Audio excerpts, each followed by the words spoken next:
ওই এমওইউর মধ্যে আছে যে আমাদের কোটার বাইরেও আরও দেওয়া যায় নাকি সেটাও তারা দেখবে। কোন কোন খাত সেটা এখানে স্পেসিফাই করা নাই। এটা একটা মডালিটিস অফ দ্য এগ্রিমেন্ট, এখানে খুব ডিটেইল কোনো কিছু থাকে না। আমি আপনাদেরকে যেটা বলতে চাই, এটা করার কারণে মূলত যে লাভটা হবে, এই যে অবৈধ পথে আমাদের অভিবাসীরা গিয়ে আপনার প্রাণনাশের ঝুঁকির মধ্যে পড়তো, সেখানে বৈধ পারিশ্রমিক পেত না, মাঝে মাঝে গ্রেফতার হতো, চলে আসতে হতো, এই সমস্ত যন্ত্রণা আশা করি অনেকাংশে উপশম হবে।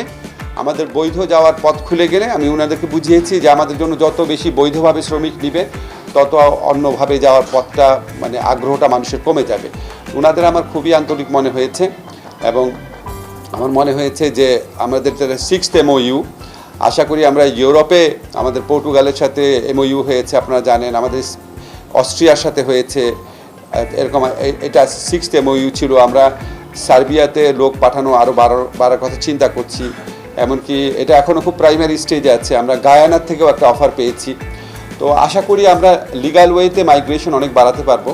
আমি এর পাশাপাশি আমাদের কাউন্সিল অফ অ্যাডভাইজার্স মিটিং আছেন, চলে যাব। একটা খবর শুধু আপনাদের দিয়ে আসি, আমি সৌদি আরবে গিয়েছিলাম, গতকাল এসেছি। সেখানে একটা কনফারেন্সে প্যানেল ডিসকাশন ছিলাম বাংলাদেশি অভিবাসী শ্রমিকদের মধ্যপ্রাচ্যে, তাদের বিষয়ে কথা বলেছি। এরপর সৌদি মন্ত্রীর সাথে আমার কথা হয়েছে। উনি আমাকে বলেছেন যে গতবার যখন গিয়েছিলাম জানুয়ারিতে আমি ওনাকে একটা রিকোয়েস্ট করে এসেছিলাম, উনি বলেছেন উনি রিকোয়েস্টটা রেখেছে, অলরেডি এটা ওনারা বাস্তবায়ন করা শুরু করেছে। সেটা হচ্ছে ওইখানে যারা অবৈধভাবে থাকছেন, যেসব বাংলাদেশি নারী অভিবাসী রেমিটেন্স যোদ্ধারা আছেন, নারীদের ক্ষেত্রে ওনারা বৈধ করার একটা প্রক্রিয়া শুরু করে দিয়েছেন অলরেডি। এবং ওইখানে যারা অবৈধভাবে যারা আমাদের নারী শ্রমিকরা আছেন, ওনারা ইচ্ছা করলে এই সুযোগটা নিতে পারেন। আমি জর্ডনের মন্ত্রীর সাথে, সৌদি মন্ত্রীকে আমি আরও বেশি বাংলাদেশ থেকে স্কিল্ড ওয়ার্কার এবং নন স্কিল ওয়ার্কার নেওয়ার রিকোয়েস্ট করেছি। ওনাদের অনেক বড় বড় প্রজেক্ট আছে, ওয়ার্ল্ড কাপ আছে, মেগা প্রজেক্ট আছে, এক্সপো আছে। তো উনি কথা দিয়েছেন ওনারা সর্বোচ্চ চেষ্টা করবেন। তারপরে সেখানে আপনার আকামা নিয়ে সমস্যা হয়, যত সমস্যা আছে সবই বলেছি, সব কিছু প্রেসে বলতে পারবো না, সব কিছু বলেছি। একটা বিশেষ রিকোয়েস্ট করেছি যেটা করলে বাংলাদেশি শ্রমিকদের জীবন অনেক স্বাচ্ছন্দ্যময় হবে।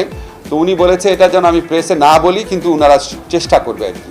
তো যদি হয় তখন বলবো আপনাদের। অনেক বুঝিয়েছি, রিকোয়েস্ট করেছি। আর জর্ডানের মন্ত্রীর সাথে কথা বলেছি, দুইটা স্পেসিফিক রিকোয়েস্ট ছিল। আমাদের যারা পুরুষ কর্মী আছে তাদের জন্য সংখ্যা আরও বাড়ানো হয়, পুরুষ কর্মী ওখানে খুব কম যায়। ওনারা বলেছে অবশ্যই এটা দেখবে।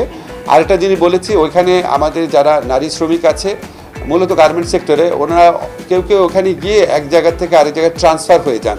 তো ট্রান্সফার হওয়ার পর ওই বৈধকরণটা হয় না, তো ওইটার জন্য তাদের সমস্যা হয়। তো উনি একদম বলেছেন যে উনি জর্ডন কমিটেড, যারা নারী শ্রমিক যারা ওখানে আছে অবৈধভাবে আছে তাদের প্রত্যেককে বৈধ করা হবে। কিন্তু উনি একটা জিনিস বলেছে, আপনাদের মিডিয়ার মাধ্যমে জানাই দেই, কোনো নারী কর্মী যদি নিজের থেকে গিয়ে বলে যে আমার এখন বৈধভাবে থাকার আর স্কোপ নাই, আমাকে বৈধকরণ করা হোক, নিজের থেকে যদি গিয়ে বলে, তাহলে তাকে 1 টাকাও জরিমানা দিতে হবে না। কিন্তু পুলিশ যদি অভিযান চালিয়ে কাউকে দেখে যে অবৈধভাবে আছে, তখন তাকে হেভি পেনাল্টি দিতে হবে, অনেক বড় ধরনের ক্ষতিপূরণ দিতে হবে। জর্ডনে আমাদের যারা অভিবাসী শ্রমিকরা আছেন, বিশেষ করে আমাদের যারা নারী শ্রমিকরা আছেন, আপনাদের কাছে আমার অনুরোধ, জর্ডন গভর্নমেন্টের সুযোগ আছে, আপনারা নিজেরা ভলেন্টারিলি গিয়ে বলেন আমি এখন বৈধভাবে নাই, আমাকে বৈধ করে দাও। তারা 1 টাকাও আপনাদের থেকে নিবে না, এটা একদম ওদের রুলের মধ্যে আছে, ওরা বৈধ করে নেবে, আপনারা এই সুযোগটা গ্রহণ করেন।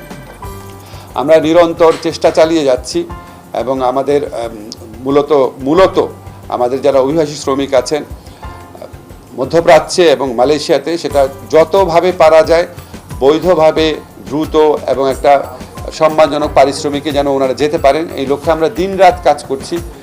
এবং আমি আশা করি আমরা এই সরকার যতদিন আছি, আমরা থাকতে থাকতে আপনাদের আরও কিছু ভালো সংবাদ দিতে পারবো।